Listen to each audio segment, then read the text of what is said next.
Somewhere in a dusty barn right now, a 60-year-old chainsaw is still firing on the second pull, while the plastic saw you bought last year is already dead in a landfill. Before a handful of giant brands swallowed everybody up, there were machines that quietly rewrote the rules of what a chainsaw could be. One weighed less than a house cat. One looked like a flying saucer. One was born from an old truck fender. These are 10 forgotten chainsaws that were secretly brilliant. Number 10. The Poulan Bow-Bar saws. Let's start in the pine woods of Louisiana with a man and a broken truck. Back in 1944, a timberman named Claude Poulan was supervising a crew cutting pulpwood in East Texas. At the time, running one saw through a leaning log took a small army, men to work the saw, and an extra man standing by with a pry pole just to keep the bar from pinching shut as the wood closed around it. It was slow, it was dangerous, and Poulan thought it was ridiculous. So he grabbed the fender off an old truck, hammered it into a curved steel loop, and bolted it to the front of a saw. That curved bow guide let the chain travel around a rounded nose instead of a straight bar, so the wood couldn't clamp down and bind it. Suddenly, one saw needed fewer hands, cuts went faster, and the pry pole man was out of a job. It was such a simple idea that it feels obvious today, and that's exactly what makes it brilliant. Poulan turned that idea into the Poulan Saw Company in Shreveport in 1946, and by the early 1950s he was building his own engines instead of buying them. By the 1960s, Poulan was the #1 pulpwood saw in the American South.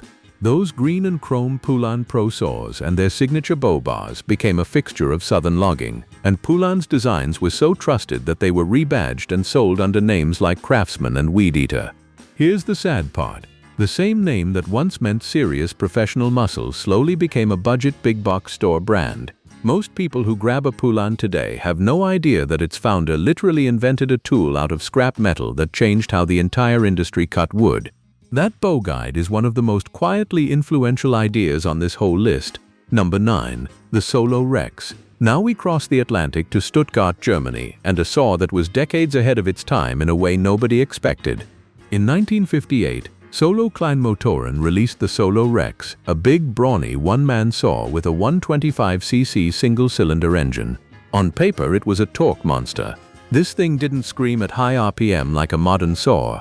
It lugged through timber on sheer brute force, using a huge slug of displacement to power a chain through hardwood by muscle alone. In its class in the late 1950s, it outpulled most of the competition. But the engine isn't the brilliant part.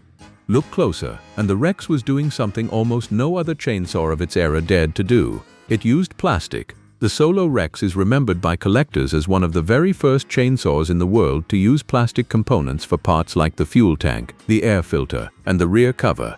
Think about how radical that was. In 1958, serious tool meant heavy cast metal everywhere. Plastic was seen as cheap, flimsy, and unworthy of a professional machine. Solo's engineers looked at that assumption and basically said, "Why are we hauling around all this dead weight?" Using molded plastic for non-structural parts was an early step toward the lighter, more ergonomic saws we take for granted now. Every modern saw with a plastic shroud and tank owes a small debt to experiments like this one. The Rex also ran a diaphragm carburetor, which meant it could keep feeding fuel at awkward angles, a big deal for a machine you tip and twist all day. It wasn't perfect. It had no decompression valve at first, so it was a beast to yank into life, and it vibrated hard enough to rattle your fillings loose. Later versions added an oval starter pulley just to give you enough leverage to crank it. Still, as a piece of post-war German engineering, the Solo Rex was a genuine glimpse of the future, hiding inside a heavy, forgotten machine that almost nobody talks about today. Number 8. The Jonsereds Raket XF. If the Solo Rex hinted at the future, our next saw looked like it fell out of a science fiction movie. The Jonsereds Raket XF was built by Jonsereds Fabrikas in Sweden through the 1960s, and the first time you see one, you don't think logging tool, you think flying saucer. Its rounded, capsule-shaped magnesium body has been compared to a UFO and a 1950s ray gun, all smooth curves and swooping lines, in an era when most saws looked like a lawnmower engine bolted to a stick. That striking shape is often credited to a Swedish industrial designer named Pelle Pettersson, the same design mind associated with the gorgeous Volvo P1800 sports car. But this wasn't style over substance. Raket is Swedish for rocket, and Jonsered earned the name. The XF was the top of its range, a big one 10cc air-cooled two-stroke making around 5.5 horsepower, the largest one-man raket of its decade. This was a professional felling and bucking machine, built for loggers taking down serious timber. The Raket line itself is a landmark. Jonsered launched its very first chainsaw, the Raket, back in 1954, and Sweden's whole chainsaw industry grew out of that forest town engineering culture. The magnesium alloy capsule housings Jonsered used weren't just for looks. Magnesium is one of the lightest structural metals you can cast, so they were shaving weight while keeping the body tough. Here's why it belongs on a forgotten but brilliant list. Jonsered went on to become one of the most respected names in professional forestry, a pioneer in anti-vibration handles and safety features. But after Electrolux bought the company in 1979, Jonsered gradually got folded in with Husqvarna, shared more and more parts, and the brand was eventually phased out entirely. So a company that once built rocket-named, spaceship-shaped, designer-styled muscle saws and helped invent modern logging ergonomics basically vanished into a corporate parent. The Raket XF is a reminder that forgotten and brilliant often ride on the exact same machine. Number 7. The Partner R11. Staying in Sweden, we come to a saw that most people have never heard of, from a company whose engines you've almost certainly used without knowing it. Partner AB, based in Mölndal, Sweden, emerged in the 1950s, and in 1958 they built the Partner R11. This mattered for one specific reason. The R11 was Partner's first direct-drive saw, and it's remembered as one of the first one-man direct-drive chainsaws built in Sweden. To understand why that's brilliant, you have to understand what direct drive replaced. Early chainsaws often used gear reduction, a little transmission between the engine and the chain, that added weight, complexity, and parts that could fail. Direct drive threw the gearbox in the trash and spun the chain straight off a clutch on the crankshaft. Fewer parts, less weight, more of the engine's power reaching the wood. The R11 embraced that simpler, tougher philosophy with a stout 90cc engine making around 5 horsepower, a serious professional tool for the era. The R11 was heavy, raw metal, with no chain brake and no anti-vibration, completely typical of the 1950s. But it's a snapshot of the moment Swedish engineering committed to the layout that basically every modern saw still uses today. A compact one-man body with the engine driving the chain directly. Now here's the part that makes Partner secretly one of the most important names in this whole video. Partner became an OEM powerhouse, a company that built saws and engines that got sold under other brands' names. When you dig into the corporate history, Partner ends up merged with Pioneer, absorbed into the Electrolux empire alongside Husqvarna and Jonsered, and its designs live on in countless rebadged machines. There's a genuinely good chance a saw you or your dad once owned had Partner DNA inside it, wearing a completely different badge. The R11 is where that legacy started to take shape. A tough, simple, forgotten Swede that helped lock in the blueprint for the modern chainsaw and then quietly powered half the industry from behind the scenes. Number 6. The Pioneer RA. Let's head to Canada now, for a saw so good-looking that collectors nicknamed it after a car. The Pioneer RA arrived around 1957, built by Industrial Engineering, the outfit that became Pioneer, right as it was being acquired by the Outboard Marine Corporation. It's a bold, bright yellow, streamlined machine, and its swooping curves earned it a legendary nickname among collectors, the 57 Chevy of saws. One enthusiast called it flat out the coolest-looking saw ever made. But strip away that gorgeous shell and the RA was a technical milestone. Under the hood sat a 100cc single-cylinder two-stroke, and critically, it combined two forward-thinking features at once: a centrifugal direct-drive clutch and a diaphragm carburetor. By some accounts, the RA was the first saw ever to bring both of those together in one machine. Why does that combo matter? The direct-drive clutch meant a simpler, faster chain drive with no gearbox to slow it down or brake. And the diaphragm carburetor meant the saw kept running cleanly no matter what angle you held it at, upside down, sideways, buried in a stump.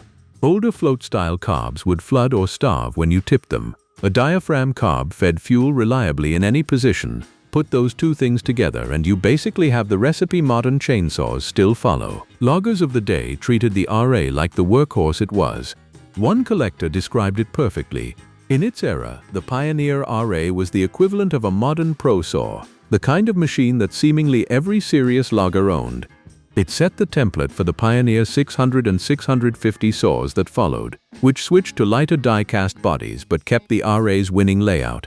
Pioneer stayed a big deal in Canada for decades. In a lot of regions it was Homelite versus Pioneer, the way it was Ford versus Chevy, before it too got swept up in the great chainsaw consolidation and faded from memory. The RA remains one of the most beautiful and quietly advanced saws of the 1950s, a machine that looked like the future and, mechanically, actually was. Number 5. The McCulloch Mac 1010. Now for a saw that isn't rare, isn't pretty, and isn't fancy, and is beloved anyway, because it simply refuses to die. The McCulloch Mac 1010 ran, in one form or another, from the 1960s through the 1980s, spawning a whole family: the 1010, the 1010 Automatic, the Pro Mac 1010, the Super 1010. At its heart was a 54cc engine wrapped in a die-cast magnesium body, light metal, seriously tough construction, and the thing everyone remembers about it is torque. The 1010 was never a screamer. It didn't win drag races against lighter, higher revving saws. What it did was lug. Owners describe it as a machine with tons of torque that could grind through knotty, nasty, bound-up hardwood that would stall a faster saw dead. It made its power down low, through a direct drive centrifugal clutch, and it just kept pulling. That's exactly what a working man wants when he's got a cord of firewood to buck and no patience for a stalled saw. And it lasted. Go on any vintage saw forum and you'll find people running 1010s that are 40 and 50 years old, still cutting, still starting, still earning their keep. The phrase that comes up again and again is some version of, "They don't make them like this anymore." It became a benchmark for durability, the kind of saw people inherited from a grandfather and just kept using. McCulloch itself is a fascinating story. Robert McCulloch built racing superchargers and drone engines before pivoting to chainsaws in 1948, and the company became a giant, the first chainsaw maker to build over 1 million saws back in 1962. The Mac 1010 was one of the classic workhorses that reputation was built on. By modern standards, sure, the 1010 is heavy, it's slow, and it vibrates like a jackhammer because of that rigid one-piece handle. But brilliance isn't always about being cutting edge. Sometimes it's about building something so simple, so torquey, and so overbuilt that it outlives the company that made it. The Mac 1010 is exactly that kind of legend. Number 4. The Dolmar CP. Our next entry comes from the single oldest name in the entire chainsaw business, a company most people today have never even heard pronounced. The story starts in 1927, when a German named Emil Lerp built and tested one of the world's first portable gasoline-powered chainsaws on Mount Dolmar in Thuringia, and named the company after the mountain. That makes Dolmar, by many accounts, the world's oldest maker of gasoline chainsaws. For a brand that ancient and that important, it's astonishing how few people know the name. The specific machine we're here for is the Dolmar CP, released in 1952. Dolmar calls it their first one-man gasoline chainsaw, a 102cc saw that a single operator could carry and run. And this is where it gets spicy, because that claim drops Dolmar right into one of the longest-running feuds in tool history. Dolmar says the 1952 CP was the first true one-man gas saw. Stihl says their own model from 1950 got there first. These two German companies have been politely arguing over who invented the modern one-man chainsaw for the better part of a century, and honestly, both were pushing the industry forward at incredible speed.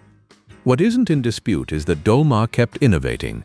Just a few years after the CP in 1957, they released the CF, which added an all-position diaphragm carburetor, that same brilliant feature that let a saw run at any angle without flooding or starving.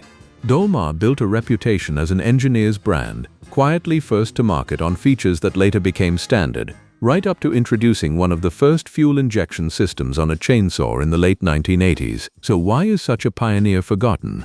Corporate history.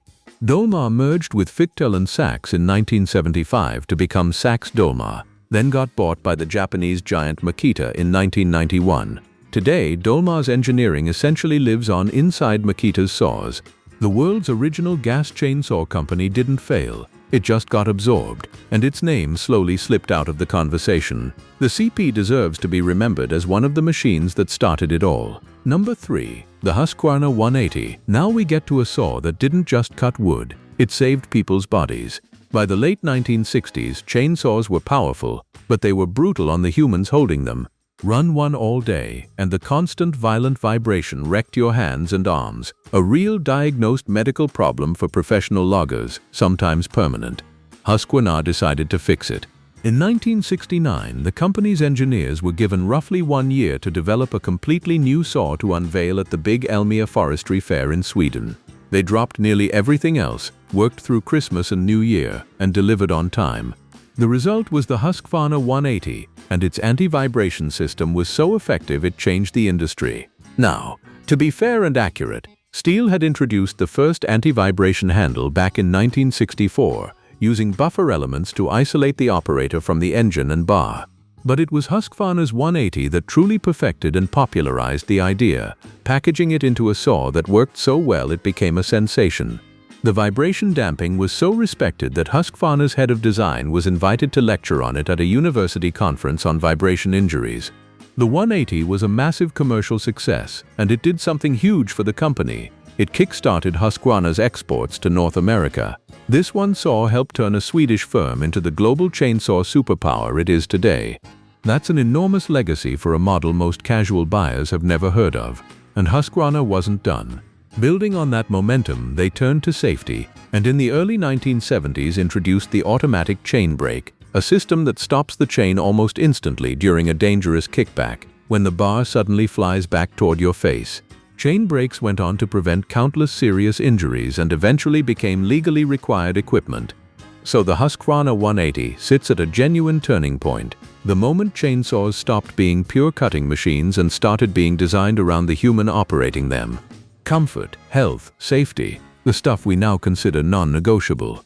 It's easy to forget the specific saw that lit that fuse, but the 180 absolutely earns its spot near the top of this list.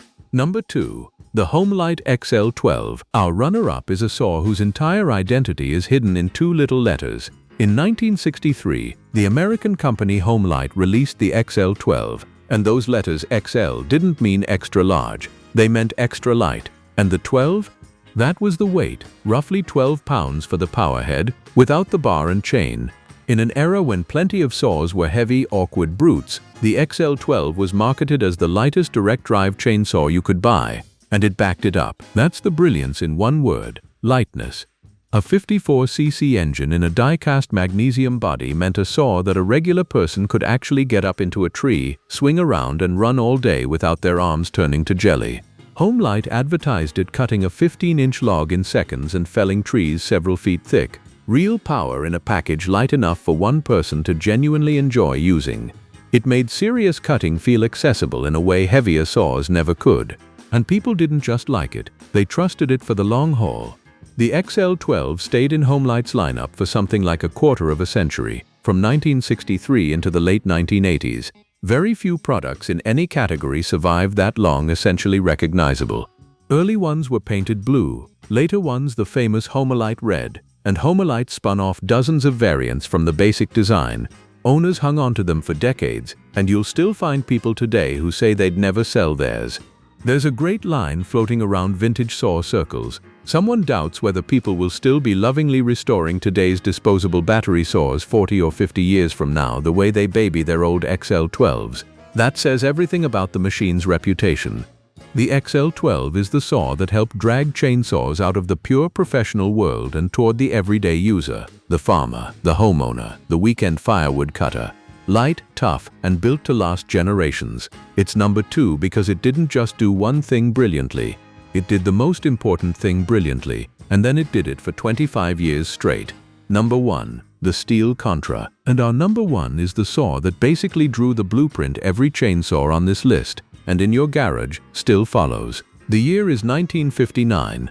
Stihl founder Andreas Stihl, already a chainsaw pioneer for decades, unveils the Stihl Contra. And this machine is the one that broke the industry wide open, because it was the first gearless one-man chainsaw. No transmission, no gear reduction. The engine drove the chain directly, in a compact package one person could carry and run alone. Now look at the numbers, because they were staggering for the time. The Contra made about 6 horsepower, yet weighed just 12 kilograms, roughly 26 pounds. It was lighter and more efficient than anything else on the market. It carried a chipper-tooth chain and, crucially, a diaphragm carburetor that worked in any position, so you could tip it, roll it, and cut at any angle without it choking. That works upside-down trick that we've seen pop up again and again in this video. The Contra put it on the world stage. Here's the single most jaw-dropping fact. According to Stihl, forestry operations that adopted the Contra were able to increase their productivity by up to 200%, not 2%, 200. This one saw effectively let a logging crew do the work of 3.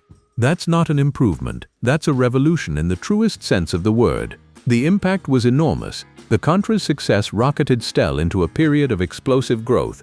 The company's workforce more than doubled within a decade, and by 1971 Stihl was the best-selling chainsaw brand on the planet, a title it's famously held onto. And the Contra became the foundation everything else was built on. It was one of the earliest saws with an anti-vibration system fitted, and its whole design philosophy set the standard for modern chainsaws that still holds today. Ask most people to picture a legendary chainsaw, and they'll draw a blank on the name Contra. But this 1959 machine is arguably the most influential chainsaw ever made, the gearless, lightweight, any-angle saw that made every machine that came after it possible. It's forgotten by the public and absolutely revered by anyone who knows the history. That makes it the perfect number one. Now I want to hear from you. Did your dad, your grandpa, or your first job hand you one of these? Which forgotten saw did I leave off the list? Drop it in the comments. I read them, and the best suggestions might end up in a part 2. If you enjoyed this, hit like and subscribe for more forgotten machine deep dives. Thanks for watching.